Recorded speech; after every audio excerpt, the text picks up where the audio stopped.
Look at me, I'm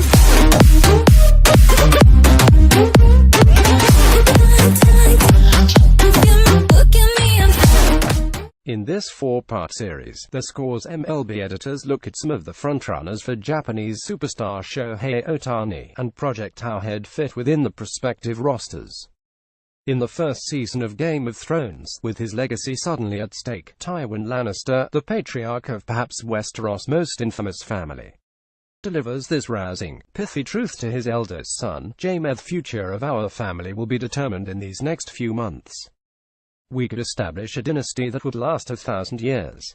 Or we could collapse into nothing. If you can find a literary reference that better encapsulates the Chicago Cubs' current situation, well, kudos to you. After finally capturing the elusive World Series title in 2016, snapping a century-plus run of futility, the Cubs faltered last season, stumbling through an ugly first half before turning it on following the All-Star break, only to be ousted in the National League Championship Series by a demonstrably superior team. It was a crushing blow to the supposed dynasty, and offered some sobering insight into who really holds the seat of power in National League. Now, however, with Ohtani on the market, the Cubs are very much in a position to establish a dynasty that would last, if not 1,000 years, then at least the length of the Los Angeles Dodgers' current competitive window.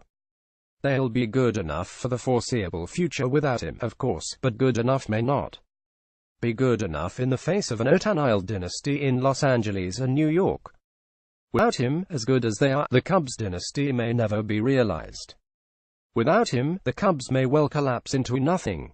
The rotation needs help. After leading the majors in both ERA and WHIP in 2016, the Cubs starting core took a significant step backward last year due to, among other things, Jon Lester's newfound home run woes and Kyle Hendricks' finicky right hand. That doesn't necessarily portend continued decline for those two in 2018, of course, but the Cubs are still poised to lose Jake Arrieta and John Lackey to free agency, leaving Mike Montgomery and Eddie Butler to round out the back of the rotation. For a team with World Series aspirations, that won't work, and Ohtani's potential for surplus value an important factor given the note and significant raises some of the Cubs' core players, e.g. Chris Bryant, Anthony Rizzo, Addison Russell do very soon makes him the ideal target for a team expected to be competitive for the near future as well. Though an ankle injury limited him to just a handful of starts in 2017, Ohtani didn't disappoint when he took the mound, managing a 3.20 ERA with insane peripherals. He racked up 29 strikeouts and allowed just 2 home runs over 13 innings in limited action. Amazingly, those were his worst numbers by considerable margin since his rookie campaign in 2013, as the 6'3" right-hander who wields 3+ pitches, including a four-seamer that touches 102 miles per hour, authored a 2.25 ERA and 30.4% strikeout rate from 2014 through 2016.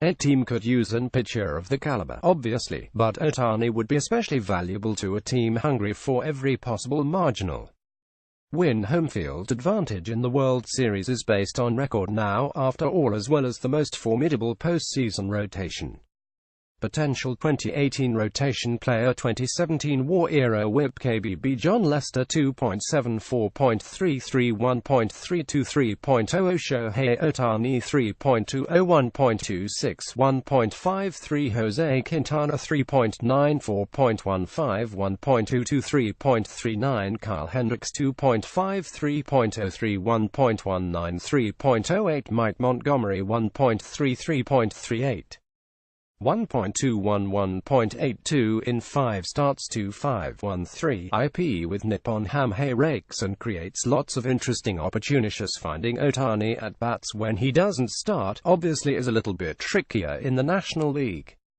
With the lineup as currently constituted, Ohtani, who boasts a .973 OPS with 30 homers over his last 169 games in Japan, could serve as a fourth outfielder in Chicago, regularly pinch-hitting and even starting in left to right field against the occasional right-hander, with Jason Hayward moving into center field and Albert Almora taking a seat Potential 2018 lineup player POS 2017 Ops Shohei Ohtani RF.942 Chris Bryant 3B.946 Anthony Rizzo 1B.899 Kyle Schwarber LF.782 Wilson Contreras C.855 Javier Baez 2B.796 Addison Russell SS.722 Jason Hayward CF.715 What's really appealing about the idea of using Ohtani regularly in the outfield, however, is all the trade possibilities it creates. If Ohtani proves capable of pitching every 5 days and playing the outfield between starts, the Cubs could fill in any remaining cracks on the roster by trading one of the no-superfluous outfielders. They could, for instance, move Kyle Schwarber, the catcher-turned-outfielder who blasted 30 homers last year and won't hit free agency until after the 2021 season. Alternatively, they could trade Almora, the defensively gifted center fielder who hit .298, .338, .445 as a rookie in 2017. Hell, if they were willing to eat most of the money left on his $184 million contract, the Cubs could even try to get Hayward off the hands. In 231 plate appearances with Nippon Ham-Bright present and future on the north side last year, despite finishing with the worst record 9,270 since 2014, the Cubs captured a second straight National League Central title, with 6 games separating them and the second-place Milwaukee Brewers. Without question, the Cubs are the best team in the division right now, even though shrewd drafting and fiscal restraint in recent years have positioned the Brewers to return to relevance, while the St. Louis Cardinals, once the presumptive NL Central champion, are poised to make some drastic moves this winter after missing the postseason in consecutive seasons. Still, for the next little while, the road to the World Series goes through Los Angeles, and adding Ohtani would fortify the Cubs' current group of young stars, but also prevent the Dodgers from adding him. That alone is a legitimate reason to sign Ohtani.